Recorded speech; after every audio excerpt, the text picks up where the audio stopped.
এই দুনিয়ার মানুষেরা কুলু মিম্মা ফিল আরদি হালালান তাইয়্যিবা, আল্লাহ বলেন সমগ্র পৃথিবী ভরপুর আমি খাবার দিয়েছি, প্রচুর খাদ্য তোমাদের জন্য রয়েছে, কিন্তু সব খাদ্য তোমরা খেতে পারবে না। খেবে কোনটা? হালালান তাইয়্যিবা, যেটা হালাল এবং পবিত্র সেটা তোমরা খাবে। বাকিগুলো তোমাদের জন্য কি অখাদ্য, কোনটা তোমরা খেতে পারবে না। সামনে থাকলে খাওয়া যাবে নাকি? খাওয়া যাবে না। ওয়ালা তাত্তাবিউ খুতুওয়াতিশ শাইতান ইন্নাহু লাকুম আদুউম মুবিন। আল্লাহ রাব্বুল আলামিন বললেন, খাদ্য খাওয়ার ব্যাপারে খবরদার তোমরা সীমা লঙ্ঘন করো না, শয়তানের পদাঙ্ক অনুসরণ করো না, কারণ শয়তান মানুষকে বিপদগামী করার সবথেকে বড় হাতিয়ার হচ্ছে রিজিক। সবথেকে বড় হাতিয়ারের নাম কি? রিজিক। মানুষকে এসে ধোঁকা দেওয়া শুরু করতে রিজিক দিয়ে। শয়তানের সর্বপ্রথম ধোঁকার নাম কি? রিজিক। আল্লাহ রাব্বুল আলামিন বললেন, হে আদম আর হাওয়া, জান্নাতে প্রচুর নাজ নিয়ামত আছে, সব খাও, যা মন চাই খাও, শুধু একটা জিনিস খেও না, এই যে গাছের কাছে যেও না, খাওয়া তো দূরের কথা, গাছের কাছেও যেও না। তো শয়তান ফুসলিয়ে ফাসলিয়ে সেটাই খাওয়াইলো। ওই ফলটা খাওয়া কি ছিল? হারাম ছিল। তার মানে শয়তান সর্বপ্রথম মানুষকে ধোঁকা দেওয়া শুরু করছে কি দিয়ে? রিজিক দিয়ে। এজন্য আল্লাহ রাব্বুল আলামিন বললেন, দুনিয়াতে যা পবিত্র এবং হালাল তোমরা শুধুমাত্র সেটা খাও, বাকি অন্যটার দিকে তাকাবেও না, অন্য কিছু তোমাদের জন্য নয়। বাকিগুলো কি? অখাদ্য, ওটা তোমাদের খাবার নয়। যদি তোমরা সেগুলো খাও কি হবে? শয়তানের পদাঙ্ক অনুসরণ করা হয়ে যাবে, আর শয়তান তোমাদের প্রকাশ্য দুশমন, সবথেকে বড় শত্রু। কুলু মিম্মা ফিল আরদি হালালান তাইয়্যিবা। সম্মানিত মুসলিম ভাইরা, এবার একটু চিন্তা করে দেখুন তো, আমাদের সমাজের মানুষ কোন খাবারটা বেশি খায়? হালাল খাবার নাকি হারামটা? নাকি মিশ্রিত করে খাচ্ছে? হালাল হারাম মিশ্রিত করে খাচ্ছে। আমাদের এটা জানা দরকার, অত্যন্ত গুরুত্বপূর্ণ কথা। দুনিয়াতে বেঁচে থাকতে হলে আমাদের খেতে হবে, আর খেতে হলে কি খেতে হবে? হালাল বস্তু খেতে হবে। আমি আপনি চাইলেই কি করতে পারবো না? হারাম খাদ্য খেতে পারবো না। হারাম খাদ্য খেলে কি হয়ে যাবে? আমার জীবনের সমস্ত আমল বরবাদ হয়ে যাবে, আমার জিন্দেগির সমস্ত আমল বরবাদ হয়ে যাবে। আমার জীবনে আমি যত ভালো কাজই করব না কেন, আমার রিজিকটা যদি পরিশুদ্ধ না হয়, হালাল না হয়, তাহলে স্মরণ রাখতে হবে আমার জীবনের যত আমল করেছি কোনো আমলই কবুল হয় নাই। কারণ ইবাদত কবুলের প্রথম শর্তটা হচ্ছে রিজিক হতে হবে কি? হালাল। সহিহ মুসলিম 1015 নম্বর হাদিস, রাসূলুল্লাহ সাল্লাল্লাহু আলাইহি ওয়াসাল্লাম বলেন, সহিহ মুসলিমের 1015 নম্বর হাদিস, রাসূলুল্লাহ সাল্লাল্লাহু আলাইহি ওয়াসাল্লাম বললেন, ইয়া আইয়ুহান নাস ইন্নাল্লাহা তাইয়্যিবুন লা ইয়াকবালু ইল্লা তাইয়্যিবা। হে দুনিয়ার মানুষেরা, তোমরা শুনে রাখো, আমার আল্লাহ পবিত্র, আল্লাহ পবিত্র বস্তু ছাড়া কবুল করেন না। আমার আল্লাহ পবিত্র, পবিত্র বস্তু ছাড়া কবুল করেন না। ইন্নাল্লাহা আমারাল মুমিনিন বিমা আমারা বিহিল মুরসালিন। রাসূলুল্লাহ সাল্লাল্লাহু আলাইহি ওয়াসাল্লাম বলেন, আমার আল্লাহ রাব্বুল আলামিন দুনিয়ার সমস্ত মুমিনকে নির্দেশ দিয়েছেন যেমনি ভাবে দুনিয়ার সব নবীকে আল্লাহ রাব্বুল আলামিন রাসূলকে নির্দেশ দিয়েছিলেন। তার মানে দুনিয়াতে যত রাসূল আসছে আল্লাহ একটা কমন ওহী পাঠিয়েছেন। সেটা কি? একটু পরে আমি আলোচনা করতেছি। আল্লাহ রাব্বুল আলামিন এই হাদিসের মধ্যে বিশ্বনবী সূরা বাকারার 172 নম্বর আয়াত তেলাওয়াত করলেন, তারপর সূরা মুমিনুন 23 নম্বর আয়াত, 23 নম্বর সূরা 51 নম্বর আয়াত তেলাওয়াত করলেন। আমি কিন্তু হাদিস বলছি, হাদিসের মধ্যে রাসূলুল্লাহ সাল্লাল্লাহু আলাইহি ওয়াসাল্লাম বললেন আল্লাহ পবিত্র, আল্লাহ পবিত্র বস্তু ছাড়া কবুল করেন না। তারপর আল্লাহ রাব্বুল আলামিনের বলেন আল্লাহ সমস্ত নবীকে একটা নির্দেশ দিয়েছেন, যে নির্দেশটা সমস্ত মুমিনকে দিয়েছেন। ওই হাদিসের মধ্যে রাসূলুল্লাহ সাল্লাল্লাহু আলাইহি ওয়াসাল্লাম দুটি আয়াত তেলাওয়াত করলেন। প্রথম আয়াতটা কি? প্রথম আয়াতটা রাসূলুল্লাহ সাল্লাল্লাহু আলাইহি ওয়াসাল্লাম তেলাওয়াত করলেন সূরা বাকারার 172 নম্বর আয়াত। ইয়া আইয়ুহাল্লাযীনা আমানু কুলু মিন তাইয়্যিবাতি মা রাযাকনাকুম ওয়াশকুরু লিল্লাহি ইন কুনতুম ইয়্যাহু তা'বুদুন। হাদিসের মধ্যে রাসূল আয়াতটা তেলাওয়াত করলেন। আল্লাহ কি বলছেন আয়াতের মধ্যে? আল্লাহ রাব্বুল আলামিন বলেন, হে দুনিয়ার মুমিনেরা শুনে রাখো, এই দুনিয়ার মধ্যে যত রিজিক আমি পাঠিয়েছি তুমি তার ভিতর থেকে মাত্র পবিত্র বস্তুটা খাও। আর খবরদার তোমরা কোনো হারাম বস্তু স্পর্শ করো না, কোন প্রকার হারাম বস্তু তোমরা ধরতে যেও না, ভক্ষণ করো না। ইন কুনতুম ইয়্যাহু তা'বুদুন, যদি তোমরা ইবাদত করতে চাও। তার মানে কি? আল্লাহ বলেন তুমি যদি ইবাদত করতে চাও আগে কি করো? হালাল বস্তু খাও। তার মানে হচ্ছে আল্লাহ নির্দেশ দিয়ে দিলেন দুনিয়ার সমস্ত মুমিনকে, হে আমার মুমিন বান্দারা, তোমরা যদি আমার ইবাদত করতে চাও তাহলে সর্বপ্রথম তুমি হালাল রিজিক ভক্ষণ করো। তার মানে হচ্ছে হালাল রিজিক যদি ভক্ষণ করা না হয় ওই ইবাদত আল্লাহর দরবারে কবুল হবে না, আল্লাহর দরবারে সেই ইবাদত কবুল হবে না। এরপর রাসূলুল্লাহ সাল্লাল্লাহু আলাইহি ওয়াসাল্লাম মুমিনের 51 নম্বর আয়াত তেলাওয়াত করলেন,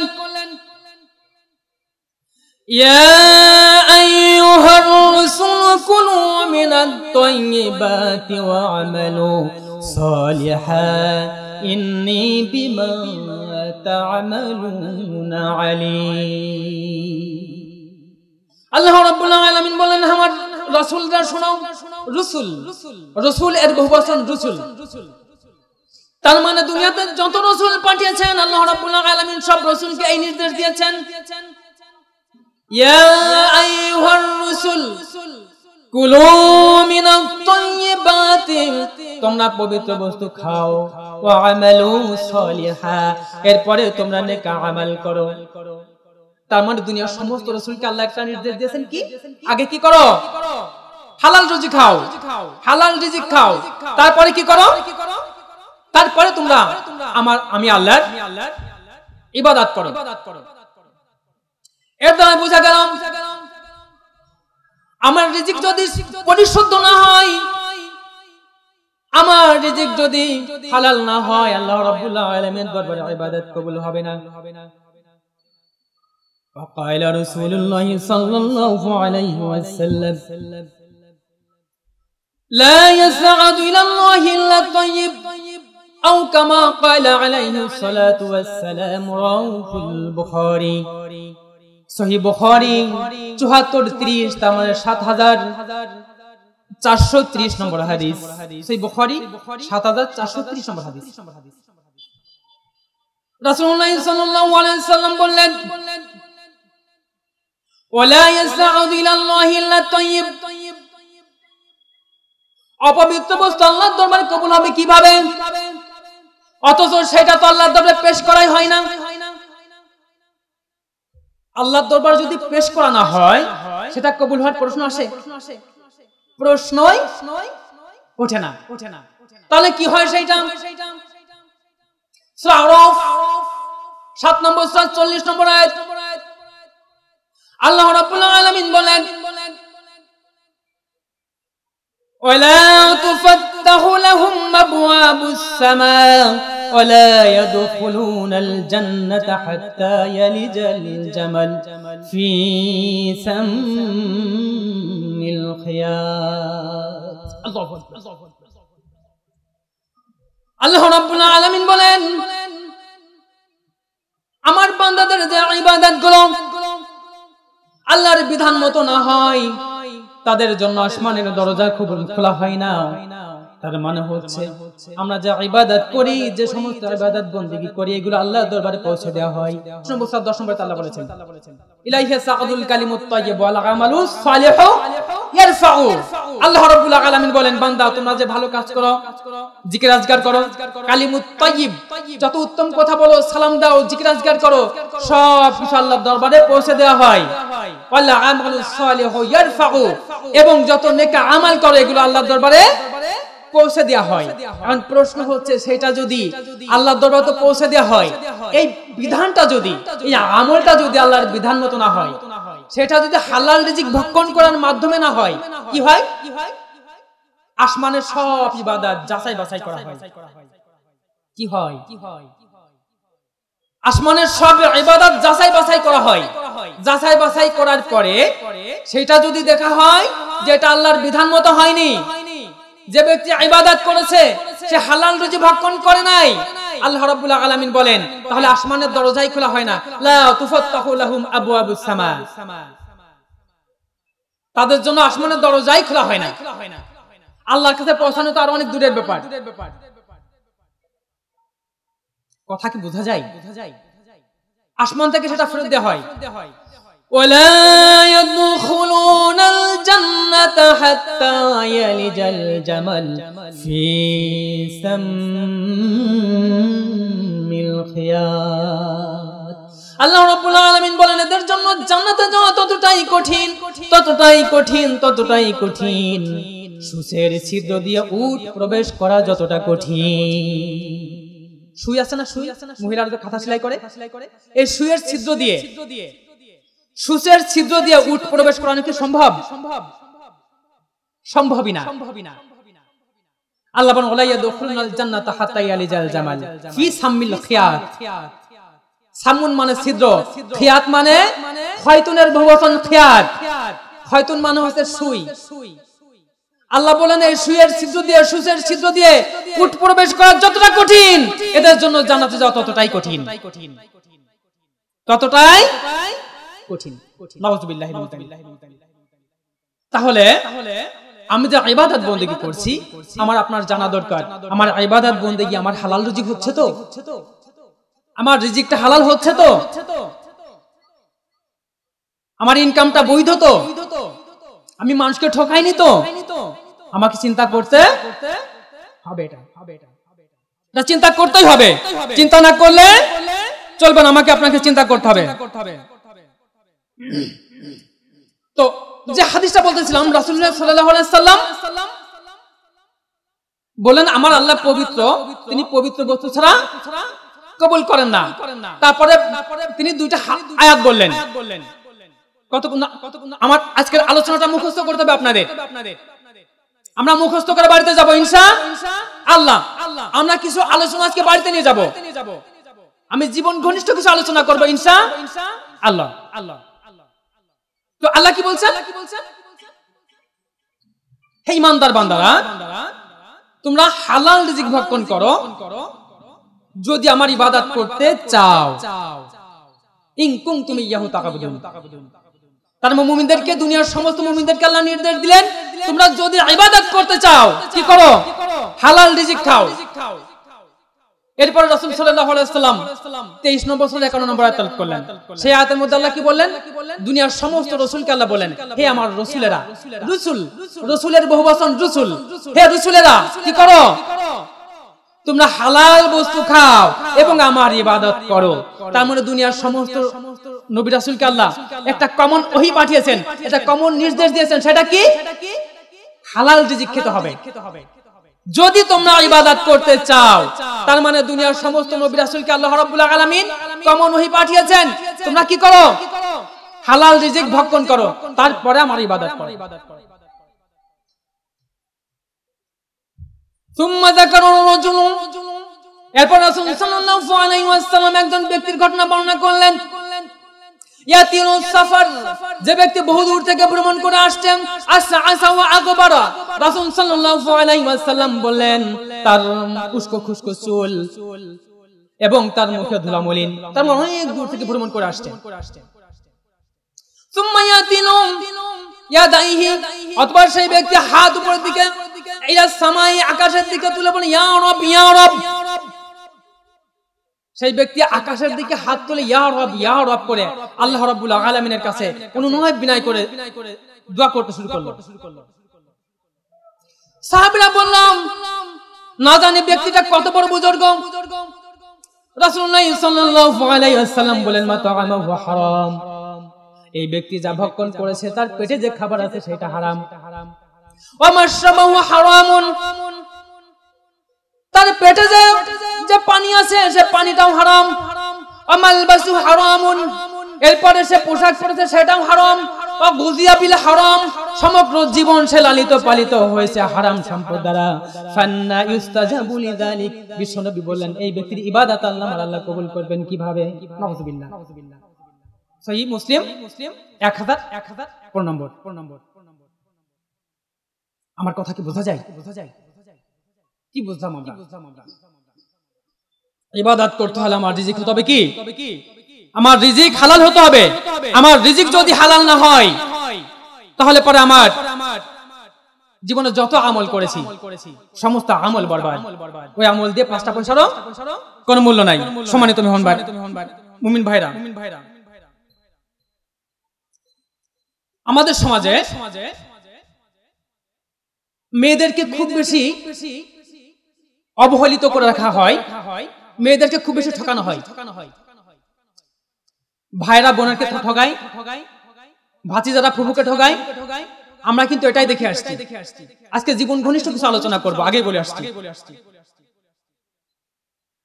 কারণ আমার রিজিকের সাথে আমার আমলের সম্পর্ক। কিছু মানুষ এমন আছে যারা সমগ্র জীবন ভরে অকাম করেছে, শেষ বয়সে কি করে জানেন? পিকনিক মার্কেটটা হজ করে আসে, মসজিদে আসে তসবিহ টেপে। সমগ্র জীবনের ইনকামটা কি? হারাম। সারা জীবন ঘুষ খেয়েছে, সারা জীবন সুদের কারবার করেছে, সমগ্র জীবন মানুষকে ঠকিয়েছে। অনেকে আবার রাজনীতি করেছে, মানুষের সঙ্গে মানে জুলুম করেছিল তার সারা জীবনের কাজ। শেষ বয়সে আসে একটা হজ করেছে। কি হজ বলেছি আমি? পিকনিক মার্কা হজ। কারণ এই হজ আর এই পিকনিকের মধ্যে কোনো পার্থক্য নাই। কি নাই? এই হজ আর এই পিকনিকের মধ্যে কোনো পার্থক্য নাই, কারণ সম্পদ তার না, সে তার বোনকে ঠকানো সম্পদ। এই সম্পদ তার বোনকে ঠকানো, তার ভাইকে ঠকানো, এতিমকে ঠকানো। ব্যবসা করেছে, ওজনে কম দিয়েছে, ঠিক না?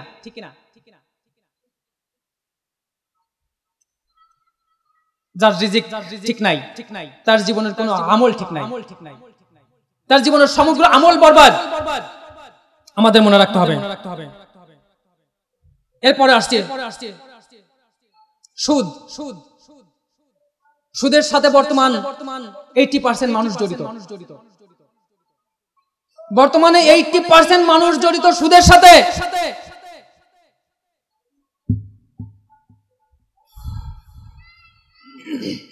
2274 নম্বর হাদিস, ইবনে মাজাহ। রাসূলুল্লাহ সাল্লাল্লাহু আলাইহি ওয়াসাল্লাম বললেন, সুদের 70টা গুনাহ। কয়টা গুনাহ? সুদের গুনাহ কয়টা? 70টা। আইসারুহা আইয়ানকিহু উম্মাহু, বিশ্বনবী বলেন তার ভিতর সব থেকে ছোট যে গুনাহ সেটা হচ্ছে নিজের মায়ের সাথে জিনা করা। বলুন নাউযুবিল্লাহ। কার সাথে গুনাহ? জিনা। নিজের মায়ের সাথে জিনা করা। কল্পনা করুন কতবার গুনাহ? মুসনাদ আহমদ 21975 নম্বর হাদিস। রাসূলুল্লাহ সাল্লাল্লাহু আলাইহি ওয়াসাল্লাম বলেন, দিরহামু রিবা ইয়াকুলুহু আর-রাজুল ওয়া হুয়া ইয়ালামু আশাদু মিন 36 জিনিয়া। বিশ্বনবী বললেন এক দিরহাম মাত্র 1 দিরহাম সুদ ভক্ষণ করা নিজের মায়ের সাথে 36 বার জিনা করা। নাউযুবিল্লাহ। কার সাথে? নিজের মায়ের সাথে 36 বার জিনা করার পাপ হয় মাত্র 1 দিরহাম। যদি 100 টাকা খান 3600 বার। আচ্ছা বেটা কল্পনা করুন তো, আপনার সমাজে এমন কোন একজন ব্যক্তি ধরা পড়েছে যে তার নিজের মায়ের সাথে ব্যভিচার করে প্রতিনিয়ত তার মায়ের সাথে জিনা করে। এমন অবস্থায় যদি কেউ ধরা পড়ে সমাজে তার অবস্থা কেমন? তার হীন থেকে হীন সমাজের মানুষ তাকে বের করে দিবে, ঠিক না? সমাজের মানুষ তাকে বের করে দিবে। অথচ এই ব্যক্তি রাসূল বলেন আসাদ্দু, তার মানে এর থেকে কঠিন। আসাদ্দু ইসমে তাফঈলের সিগা। সম্মানিত মুসলিম ভাইরা, রাসূলুল্লাহ সাল্লাল্লাহু আলাইহি ওয়াসাল্লাম বলেন এমন একটা যুগ আসবে যখন মানুষ মানবিজ করবে না যে তার রিজিক কোন পথে আসছে, আও হালালি আও হারাম, এই রিজিক কি তার হালাল পথে আসছে নাকি হারাম পথে আসছে, এই রিজিকটা তার হালাল পথে আসছে নাকি হারাম পথে আসছে। মানবিজ করবে না এমন একটা জামানা আসবে, শেষ সময় মানুষ আল্লাহর কাছে দোয়া করবে কিন্তু আল্লাহ রাব্বুল আলামিন তার দোয়া কবুল করবেন না। আল্লাহ দোয়া কবুল করবেন না। তাহলে আমরা এত দোয়া করি, আমাদের দোয়াগুলো যায় কোথায়? তাহলে ভেজালটা কোথায়? খাদ্যের মধ্যে। বিশ্বনবী আমার বললেন এমন একটা যুগ আসবে যখন সমস্ত মানুষ সুদ খাবে। ইয়াতি আলান নাসি জামানুন ইয়াকুলুনার রিবা। বিশ্বনবী বলেন এমন একটা যুগ আসবে যখন সমাজের সমস্ত মানুষ সুদ খাবে। আম্মা মান লাম ইয়াকুলহু, যে ব্যক্তি খাবে না, ফাইন্নাহু লাম ইউসবাহুল গুবারি। বিশ্বনবী বলেন যে ব্যক্তি সুদ খাবে না তার গায়েও ধুলাবালি লাগবে, যে ব্যক্তি সুদ খাবে না তার গায়েও সুদের ধুলাবালি লাগবে। আজকে এমন একটা সিচুয়েশন হয়েছে, এতে মোবাইল ব্যাংকিং আছে না, ডাচ বাংলা ব্যাংকিং এ আমার কিছু লেনদেন হতো, কিছু টাকা থাকতো, আনানিয়া করতাম মোবাইল ব্যাংকিং বিকাশের মতো। হঠাৎ একদিন দেখি ৬৭ পয়সা সুদ আসছে। ৬৭ পয়সা, ১ টাকাও না। তার মানে কি টাকা আসে, টাকা তুলি বা টাকা রাখি, ১-২ মাস থাকতে বা ১ সপ্তাহ থাকছে, আমার সুদ আসছে কত? ৬৭ পয়সা, ১ টাকাও না, ৬৭ পয়সা সুদ আসছে। আমি সঙ্গে সঙ্গে বের হয়ে ৫০ টাকা দাঁড় করে দিছি, সদকা করে দিছি। রাসূল বলেন এমন একটা যুগ আসবে সমাজের সমস্ত মানুষ সুদ খাবে। যে ব্যক্তি সুদ খাবে না, রাসূলুল্লাহ সাল্লাল্লাহু আলাইহি ওয়াসাল্লাম বললেন তার গায়েও সুদের কি লাগবে? ধুলাবালু লাগবে। আপনার কি মনে আছে যে আমরা সেই যুগে বাস করছি না? সেই যুগে বাস করছি। অথচ এটা যে কতটা ভয়াবহ পাপ আল্লাহ রাব্বুল আলামিন বললেন, আল্লাযীনা ইয়াকুলুনার রিবা লা ইয়াকুমুনা ইল্লা কামা ইয়াকুমুল্লাযী ইয়াতাখাব্বাতুহুশ শাইতানু মিনাল মাস। সূরা বাকারা 275 নম্বর আয়াত। আল্লাহ রাব্বুল আলামিন বললেন যারা সুদ ভক্ষণ করবে, যারা সুদ খাবে,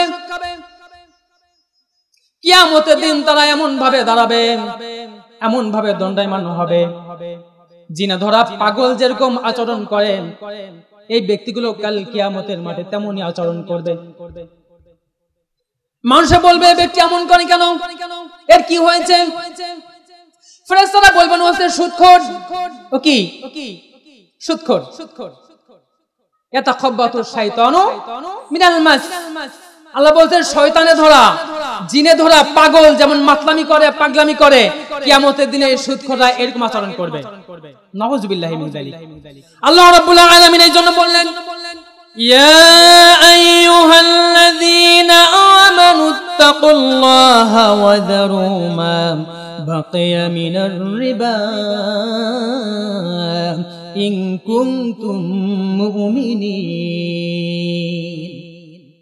আল্লাহ রাব্বুল আলামিন বললেন হে আমার মুমিন বান্দারা, তোমরা আল্লাহ রাব্বুল আলামিনকে ভয় করো যদি তোমরা মুমিন হও। মুমিনদেরকে ডেকে বললেন যদি তোমরা মুমিন হও আল্লাহ রাব্বুল আলামিনকে ভয় করো। আর কি করো? ওয়াদারু মা বাকিয়া মিনার রিবা। আল্লাহ রাব্বুল আলামিন বললেন তোমরা রিবা ছেড়ে দাও, তোমাদের যা সুদের কারবার আছে সেগুলো ছেড়ে দাও। فإن لم تفعلوا فأذنوا بحرب من الله ورسوله আল্লাহ রাব্বুল আলামিন বললেন তোমরা যদি সুদ না ছাড়ো তাহলে আল্লাহ এবং আল্লাহর রাসূলের পক্ষ থেকে তোমরা যুদ্ধের ঘোষণা শুনে নাও। আচ্ছা বলুন তো আল্লাহর সাথে যুদ্ধ করে পারে এমন সাধ্য কি কারোর আছে? সম্ভব নাকি আল্লাহর সঙ্গে যুদ্ধ করা? তো রাসূলুল্লাহ সাল্লাল্লাহু আলাইহি ওয়াসাল্লাম বললেন সুদের পাপ কয়টা? 70টা। কেউ যদি সুদ খায় তার কত প্রকার পাপ হয়? 70 প্রকার পাপ হয়। সব থেকে ছোট যে পাপ, 1 দিরহাম সমান নিজের মার সঙ্গে 36 বার জিনা। 1 দিরহাম নিজের মার সাথে জিনা কতবার? 36 বার। তাহলে যে ব্যক্তি হাজার হাজার খাচ্ছে, লক্ষ লক্ষ টাকা সুদ খাচ্ছে, তার উপায় কি? আর সব থেকে বড় গুনাহ যেটা, স্বয়ং আল্লাহ এবং আল্লাহর রাসূলের সাথে জিহাদ করা। নাউযুবিল্লাহ। এই জন্য রাসূলুল্লাহ সাল্লাল্লাহু আলাইহি ওয়াসাল্লাম বললেন ইজতানিবু সাবআত মুবিকাত, হে আমার সাহাবীরা শুনে রাখো তোমরা 60টি ধ্বংসকারী বস্তু থেকে বেঁচে থাকো। 60টি ধ্বংসকারী বস্তু, 60টি। এই 60টি কাজ করলে তার জন্য অটোই ধ্বংস, এর বাঁচার উপায় নাই। ক্বালু ইয়া রাসূলুল্লাহি ওয়া মা হুন্না, সাহাবীরা বলে ইয়া রাসূলুল্লাহি ইয়া হাবিবাল্লাহ সেগুলো আবার কি? সেই 60টি ধ্বংসকারী বস্তু কি?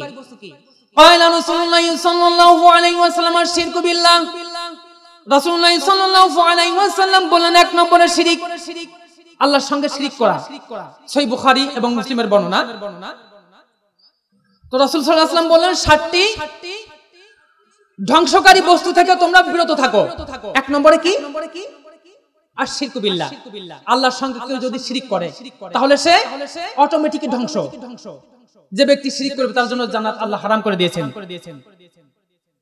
2 নম্বর ওয়াস-সিহর, জাদু টোনা থেকে বেঁচে থাকবে। 3 নম্বর রাসূলুল্লাহ সাল্লাল্লাহু আলাইহি ওয়াসাল্লাম বলেন আল-কাতল, আল্লাহ রাব্বুল আলামিন অন্যায়ভাবে মানুষকে হত্যা করে হারাম করে দিয়েছেন। তার মানে অন্যায়ভাবে কাউকে হত্যা করা এটা কি? ধ্বংসকারী বস্তু। অন্যায়ভাবে কেউ যদি কাউকে হত্যা করে তাহলে তার জন্য ধ্বংস অনিবার্য। 4 নম্বর রাসূলুল্লাহ সাল্লাল্লাহু আলাইহি ওয়াসাল্লাম বলেন আকিলার রিবা। 3 নম্বর হচ্ছে 4 নম্বর আল্লাহ রাব্বুল আলামিন বললেন, বিশ্বনবী বললেন সেটা হচ্ছে সুদ ভক্ষণ করা। 5 নম্বর আকিলাল মালুল ইয়াতীম, এতিমের মাল ভক্ষণ করা। 6 নম্বর রাসূলুল্লাহ সাল্লাল্লাহু আলাইহি ওয়াসাল্লাম বললেন জিহাদের ময়দান থেকে পালিয়ে যাওয়া। এরপর রাসূল সাল্লাল্লাহু আলাইহি ওয়াসাল্লাম বললেন 60টি ধ্বংসকারী বস্তু। 6 নম্বর বস্তুটা বললেন কোন সতী সাধবী নারীকে জিনার অপবাদ দেওয়া। জিনার অপবাদ, কোন ব্যক্তিকে সতী সাধবী কোন নারীকে জিনার অপবাদ দেয়, এটা 7টি ধ্বংসকারী একটা বস্তু একটি। সম্মানিত মুসলিম ভাইরা, তাহলে আর রিবা সুদ এমন একটি ধ্বংসকারী বস্তু যে ব্যক্তি সুদ খেলো মানে নিজের মায়ের সাথে জিনা করলো, আর যে ব্যক্তি সুদ খেলো মানে সে আল্লাহ রাব্বুল আলামিন এবং রাসূলের সাথে জিহাদের ঘোষণা দিল। তাহলে এখান থেকে আমাদের বাঁচার উপায় আছে? আমি আপনি যদি সুদ ভক্ষণ করি তা এখান থেকে বাঁচার কোনো উপায় নাই। এরপরে আসুন জুলুম।